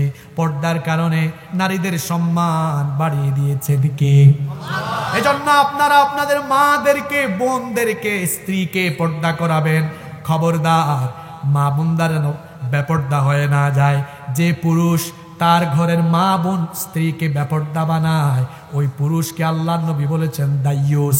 আর দাইয়ুস কোনোদিনও জান্নাতে যেতে পারবে। মহিলা প্যান্ডেলে আমার যে মা বোনেরা আওয়াজ শুনতেছেন, মা বোনদেরকে আমি অনুরোধ করছি, আমার মায়েরা বোনেরা বেপর্দা হয়ে ঘর থেকে বের হবেন না। বেপর্দা হয়ে ঘর থেকে বের হবেন না, পর্দা করবেন। এই পর্দার বিধানটা আলেম উলামার দেওয়া না, আল্লাহর দেওয়া। পর্দা করে ঘর থেকে বের হবেন। যে সকল বোনেরা স্কুল, কলেজ, ইউনিভার্সিটিতে পড়াশোনা করেন, পর্দা করে তারপরে ঘর থেকে বের হবেন। একজন নারী চাকরি করতে পারবে, ব্যবসা করতে পারবে, পড়ালেখা করতে পারবে, শুধুমাত্র পর্দার বিধানটা সে মেনটেন করবে, পর্দা রক্ষা করবে। পর্দা রক্ষা করে সে সব কিছু করতে পারবে। পর্দার এই বিধান যিনি দিয়েছেন তিনি কে? নাম্বার 9, শয়তানের 9 নম্বর চক্রান্ত। শয়তান মানুষের মধ্যে বিদ্বেষ, ক্লেশ, বিবাদ ছড়ানোর জন্য মদ এবং জুয়া ছড়িয়ে দিয়ে সে সমাজকে মাদকাসক্ত সমাজ এবং জুয়ায় আসক্ত সমাজ বানাতে চায়। মাদক এবং জুয়া এটা হলো শয়তানের প্রধান দুটি হাতিয়ার। আজ আমার যুবক, তরুণ, যৌবন আর তারুণ্য যেন মাদক আর জুয়ার করাল গ্রাসে ধ্বংস হয়ে যাচ্ছে, নষ্ট হয়ে যাচ্ছে। রব্বুল আলামিন কোরআনে কারীমের 5 নম্বর সূরা সূরাতুল মাইদা এর 9 নম্বর আয়াতে বলছেন, ইন্নামা ইউরিদুশ শাইতানু আন ইউকিআ বাইনাকুমুল আদাওয়াতা ওয়াল বাগদা ফিল খামরি ওয়াল মাইসির। নিশ্চয়ই শয়তান চায় মদ এবং জুয়ার মাধ্যমে তোমাদের মধ্যে বিদ্বেষ, তোমাদের মধ্যে শত্রুতা, বিশৃঙ্খলা বাড়িয়ে দিতে। আজ আপনি আল্লাহর এই আয়াত সমাজের বাস্তবতার সাথে মিলায় দেখেন মাদকাসক্ত, জুয়ায়াসক্ত সমাজ কিভাবে নষ্ট হয়ে যাচ্ছে। দেখবেন যেই ছেলে মাদকাসক্ত ছেলে, সে তার মায়ের সাথে, বাবার সাথে বেয়াদবি করে। মাদকাসক্ত ছেলে মেয়েরা বেয়াদব হয়, কারণ মাদকের জন্য সে যখন তার বাবা মায়ের কাছ থেকে পয়সা আনতে পারে না, বাবা মায়ের সাথে দুর্ব্যবহার করে, বাবা মা নিষেধ করলে খারাপ আচরণ করে, এমনকি বেশি বাড়াবাড়ি করলে মা বাবার গলার মধ্যে ছুরি লাগায় দেয়। এর বাস্তব প্রমাণ বাংলাদেশে আছে। ওই যে পুলিশ ইন্সপেক্টরের মেয়ে ঐশী, মনে নাই? আপনারা ভুলে গেছেন তাই না? মাদকাসক্ত লোকেরা বউয়ের সাথেও খারাপ আচরণ করে। মাদকের জন্য দেখবেন তারা তাদের বউ পিটায়, বউয়ের স্বর্ণ অলংকার বিক্রি করে দেয়। মাদকের জন্য বাড়িতে বউকে বলে, আমি তো মাদক গ্রহণ করব, নেশা গ্রহণ করব, নেশার টাকা নাই, তোর বাপের বাড়ি গিয়ে টাকা নিয়ে আয়। বউ যখন বাপের বাড়ি যায় না, তখন এই ডাকাত মানুষ নামের অমানুষ, এই অসভ্য তখন বউ পিটায়। এমন নজির আমার সমাজে আছে না নাই? মাদকাসক্ত লোকেরা তাদের বউ পিটায়। মাদকাসক্ত লোকেরা এরা সমাজকে কলুষিত করে ফেলে। দেখবেন মাদকাসক্ত লোকেরা সমাজের মধ্যে ইফটিজিং করে, চুরি করে। কারণ নেশা গ্রহণের টাকা যখন থাকে না, তখন মানুষের বাড়িতে ঢুকে চুরি করে, দিনে দুপুরে কিংবা রাতের বেলা ছিনতাই করে মানুষের ক্ষতি করে, আছে না নাই? আবার জুয়ায় আসক্ত লোকেরা যারা, এরাও সমাজে বিদ্বেষ ছড়ায়, বিশৃঙ্খলা ছড়ায়। জুয়া তো এখন এমন ভাবে ছড়িয়ে গিয়েছে, বিশ্বকাপের খেলা হয় ব্রাজিলে আর জুয়ার বাজি হয় জয়পুরহাটে। আইপিএল খেলা হয় ইন্ডিয়ায় আর জুয়ার বাজি হয় জয়পুরহাটে, আছে না নাই? তাহলে শয়তান মানুষকে বিপদগ্রস্ত করার জন্য সে তার চক্রান্ত হিসাবে দুটা জিনিসকে তার হাতিয়ার বানিয়েছে। সেই প্রধান দুটি হাতিয়ারের নাম হলো, বলেন না, মদ এবং। আজ আমাদের যুব সমাজ মাদকাসক্ত, কলেজে পড়ে, ইউনিভার্সিটিতে পড়ে মাদক গ্রহণ করে। আমি নিজে ইউনিভার্সিটিতে পড়াশোনা করা, আমি স্কুলে পড়েছি, মাদ্রাসায় পড়েছি, বিশ্ববিদ্যালয়ে পড়েছি। বিশ্ববিদ্যালয়ে দেখেছি কত বাবা মায়ের সন্তানরা চিপায় চাপায় বসে কিংবা বিশ্ববিদ্যালয়ের হলে গাঁজা খায়, নেশাগ্রস্ত হয়ে গিয়েছে। আপনারা দেখেছেন জুলাই আগস্টের বিপ্লবের সময় সাধারণ ছাত্ররা ওই সোনার ছেলেদের যে রুমগুলি ছিল, রুমগুলো থেকে কত পরিমাণ নেশা দ্রব্য উদ্ধার করেছে। আপনারা ভুলে গেছেন মনে হয়। ওনারা কি এগুলো দেখে না? বঙ্গভবন তো আসতেছি পড়ে, বঙ্গভবন না, গণভবন কোথায়? তাহলে চিন্তা করেন নেশা কোথায় ঢুকে গিয়েছে। এরপরে শয়তানের 10 নম্বর চক্রান্ত হলো। আপনাদের কষ্ট হচ্ছে? আপনারা বলতেছেন হুজুর খালি 9-10 করে আগায়, হুজুর কত পর্যন্ত যাবে? হুজুর 12 পর্যন্ত যাবে। কত পর্যন্ত? 10-এ চলে আসছে। ওই ভাইকে আনছেন নাকি? 10 নম্বর শয়তানের 10 নম্বর চক্রান্ত হলো শয়তান সমাজের মধ্যে অন্যায়, অশ্লীলতা, বেহায়াপনা, নোংরামি, যৌনতা ছড়িয়ে দিতে চায়। আল্লাহ তাআলা কোরআনে কারীমের 24 নম্বর সূরা নূরের 21 নম্বর আয়াতে বলছেন, ইয়া আইয়ুহাল্লাযীনা আমানু লা তাত্তাবিউ খুতুওয়াতিশ শাইতান ওয়া মান يتبع خطوات الشيطان فإنه يأمر بالفحشاء والمنكر। আল্লাহ তাআলা বলছেন, হে ঈমানদারেরা, শয়তানের পদাঙ্ক অনুসরণ করে না। যে ব্যক্তি শয়তানের পদাঙ্ক অনুসরণ করে সে ব্যক্তি তো শয়তানের আদেশে অশ্লীলতা এবং মুনকারাতের কাজগুলোতে লিপ্ত হয়ে যায়। তাহলে সমাজের মধ্যে অশ্লীলতা, যৌনতা, বেহায়াপনা ছড়িয়ে দেয় যারা, শয়তানের গোলাম, শয়তানের অনুসারী হলো। আজ আমার সমাজ নষ্ট হয়ে যাচ্ছে আকাশ সংস্কৃতির আগ্রাসনের কারণে। বলবেন হুজুর আকাশ সংস্কৃতি কি? ওই আকাশ থেকে সংস্কৃতি ঘরে ঘরে এখন ছড়িয়ে গিয়েছে স্যাটেলাইটের কারণে।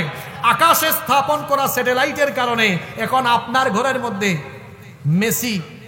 মেসি নেইমারের কাটিং কুটিং আপনি ঘরে বসেই দেখতে পারেন মোবাইলে। এজন্য ছেলেরা মেসি কাটিং, নেইমার কাটিং চুল রাখে না, আসতেছি ওই দিকে রাখে। তাহলে এটা আকাশ সংস্কৃতির আগ্রাসন। স্টার জলসা এবং ভারতীয় বিভিন্ন চ্যানেলে মহিলারা আসক্ত হয়ে তারা দেখা যায় ঘরের মধ্যে বউ শাশুড়ির ঝগড়া কেমনে লাগাতে হয় এটা তারা আত্মস্থ করে। আকাশ সংস্কৃতির আগ্রাসনে আমার বাংলাদেশের প্রতিটি ঘর এবং সমাজ এভাবে ধ্বংস হয়ে যাচ্ছে। এটা কার চক্রান্ত? জোরে বলেন। 11 নম্বর শয়তান তার চক্রান্তে আমাদেরকে দিয়ে অপচয় করাতে চায়। আজকের মাহফিলের কমিটির উপরে আমি বড় খুশি। কেন খুশি? এই মাহফিলটা আমার কাছে দৃষ্টান্ত হয়ে থাকে। কারণ এই মাহফিলে আমার চোখে এখানে কোনো অপচয় হয় না। অল্প কিছু লাইট লাগানো হয়েছে, জাস্ট স্টেজটা করা হয়েছে, সাউন্ড সিস্টেমও আজকে আমার ভাই ভালো রেখেছেন আলহামদুলিল্লাহ।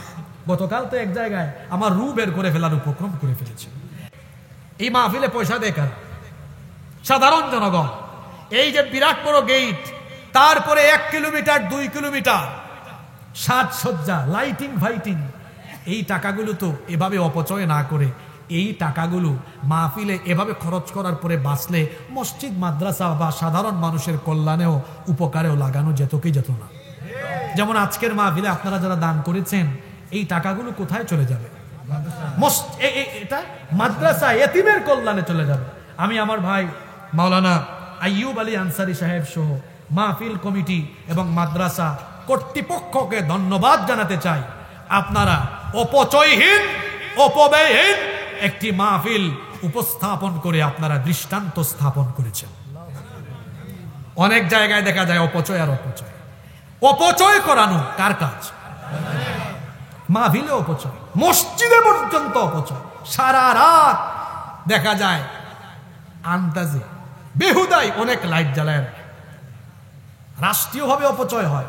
অনেকে আপনাদের গ্রামাঞ্চলে আছে কিনা জানি না, শহরাঞ্চলে দেখা যায় মেসের যে কাঠি আছে, কাঠি বলেন না কি আপনারা? কাঠি বলেন না?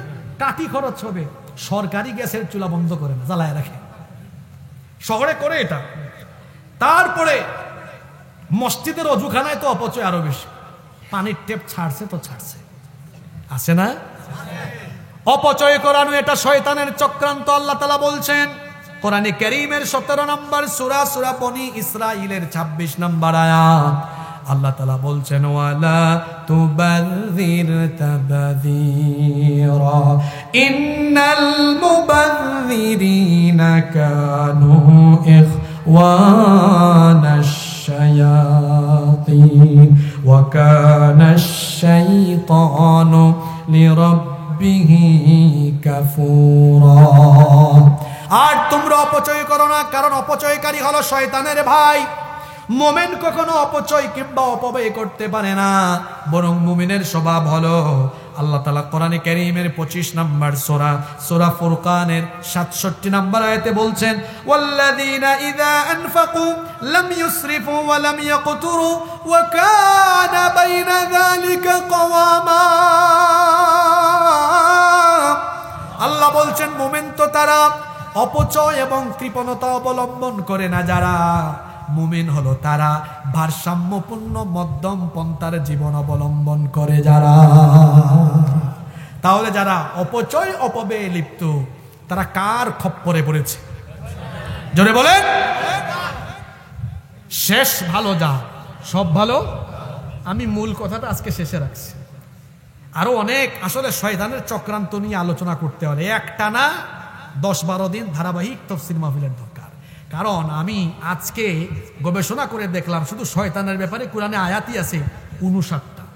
আমি হয়তো এখানে আজকে পুরো আলোচনায় 35-36টা আয়াত মাত্র পড়তে পেরেছি।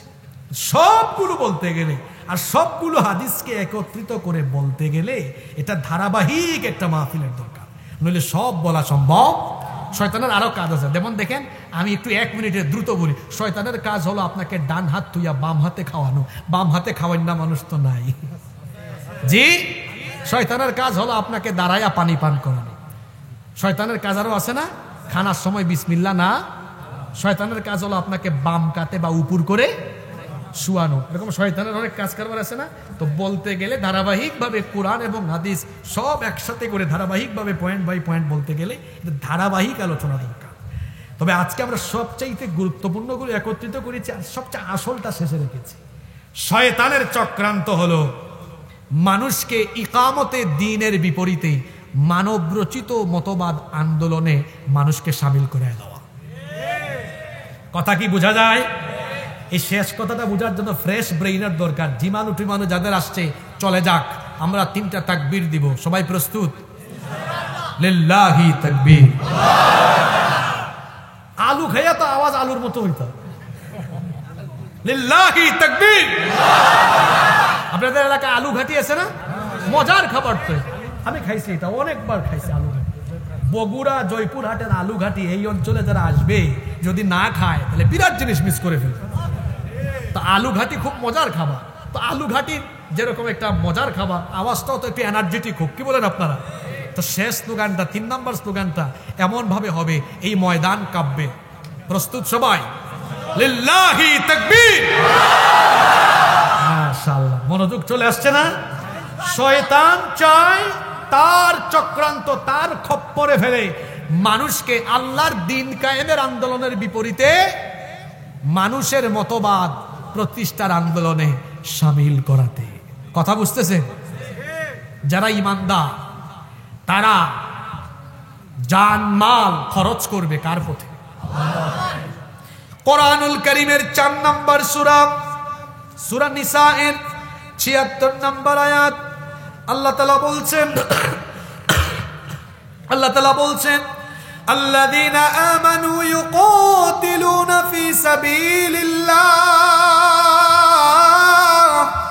ঈমানদার যারা আল্লাহর পথে লড়াই করে, তারা ঈমানদার যারা, এদের একটাই উদ্দেশ্য, তারা মনে করে এই জমিনটা হলো কার?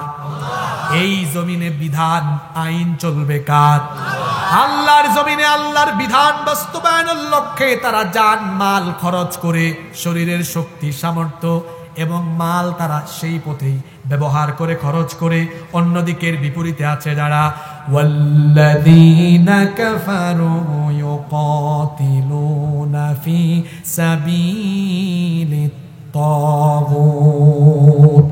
আর নাফরমান যারা তাগুতের প্রতি সংগ্রাম করে তারা প্রশ্ন হলো, হুজুর তাগুত এটা আবার কি? এক বাক্যে তাগুত হলো তারা আল্লাহর আইনের বিপরীতে, আল্লাহর আইনের বিপরীতে অন্য যে কোনো মতবাদ কায়েম করতে চায় যারা, তাগুত হলো। যেমন ফেরাউনের ব্যাপারে আল্লাহ কোরআনে বলেছেন, মুসা নবীকে আল্লাহ তাআলা নবুয়ত দিয়ে বললেন, ইযহাব ইলা ফিরআউনা ইন্নাহু তাগা, ফেরাউনের দরবারে যাও, কারণ সে হলো তাগা, সীমা লঙ্ঘনকারী। যে ব্যক্তি সীমা লঙ্ঘন করে তাকে বলা হয় তাগুত। ফেরাউনের মতো যারা আল্লাহর দ্বীন বাস্তবায়ন হতে দেয় না যারা, তাগুত হলো। আল্লাহ তাআলা এর পরের অংশে বলছেন, আল্লাহ তাআলা পরের অংশে বলছেন, ফাকাতিলু আউলিয়া আশ-শাইতান। এই তাগুতদেরকে আল্লাহ বলেছেন শয়তানের বন্ধু। শয়তানের বন্ধুদের বিরুদ্ধে তোমরা লড়াই করো।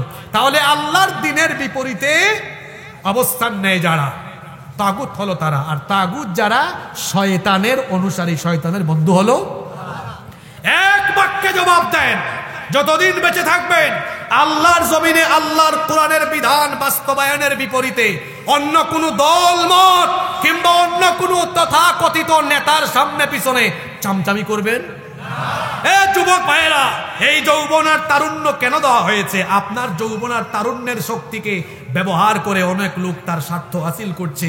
এই যৌবন আর তারুণ্য তো আল্লাহ এজন্য দেন নাই যে আপনার এই যৌবন আর তারুণ্য তথাকথিত নেতার সামনে পিছনে চামচামি করে এই যৌবন নষ্ট করার জন্য আল্লাহ দেন নাই, বরং এই যৌবন আর তারুণ্য দেওয়া হয়েছে আল্লাহর জমিনে আল্লাহর দ্বীন কায়েমের জন্য। তাহলে 12 নম্বর পয়েন্ট বললাম, শয়তানের চক্রান্ত হলো, শয়তান আমাদেরকে ইকামতের দিন থেকে দূরে সরাতে চায়। আমরা যতদিন বাঁচবো আল্লাহর জমিনে আল্লাহর কোরআনের বিধান বাস্তবায়নের জন্য কাজ করব। কারা কারা রাজি আছেন? 2 হাত তুলে আল্লাহকে দেখেন।